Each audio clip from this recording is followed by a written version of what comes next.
ভিত্তিতে বা যেই সব হলো অঙ্গীকারের ভিত্তিতে 20% ট্যারিফ বাংলাদেশের উপরে ইম্পোজ হয়েছে, এই শর্ত বা অঙ্গীকারগুলো আমরা এখনো জানি না।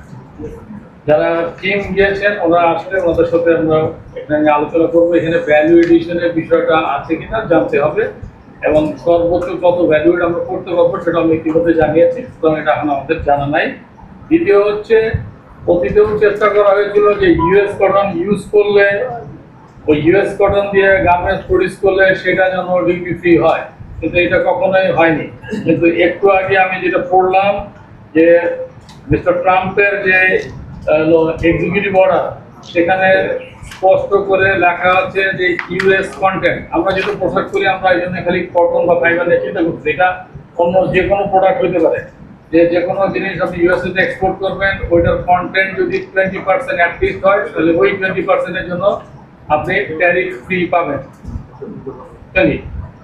এখন যদি আপনি 40% যদি ইউএস কন্টেন্ট ইউজ করেন, তাহলে 40%-এর উপরে আপনি ট্যারিফ ফ্রি পাবেন। তো এই সুযোগ যেহেতু আসছে, এখন ইউএস থেকে কটনের আমদানি অটোমেটিকলি বৃদ্ধি পাবে, কারণ হচ্ছে 20% ট্যারিফ ফ্রি পাওয়া হয়েছে বিগ অ্যামাউন্ট। তো এইটা ইতিমধ্যেই এই উদ্যোগ শুরু হয়ে গেছে, খালি লাগবে যে এইটা কিভাবে এক্সিকিউট করা হবে। একটা গুডস এক্সপোর্ট করলে কে সার্টিফাই করবে, সার্টিফাইং অথরিটি কি হবে, এটা ট্রেসেবিলিটি কি হবে, এইগুলো নিয়ে কাজ করতে হবে। সেটাই হলো আমাদের কাজ, সেটা আমরা করবো যাতে করে আমরা আমাদের অন্যান্য প্রতিদ্বন্দ্বী দেশের তুলনায় আগের থেকে এগিয়ে যেতে পারি।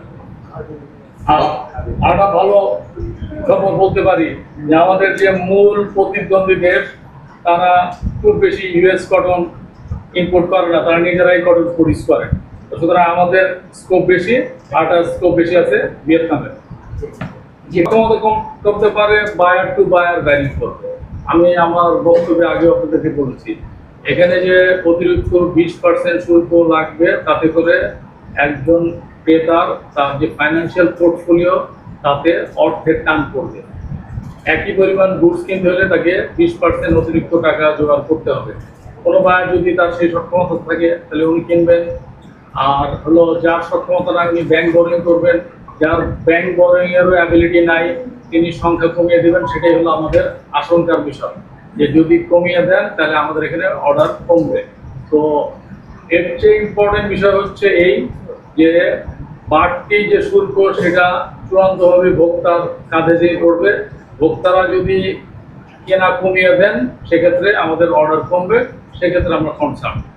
আর দ্বিতীয় হচ্ছে, আমার লিখিত বক্তব্যে বলেছি যে এই আলোচনা অব্যাহত রাখছি।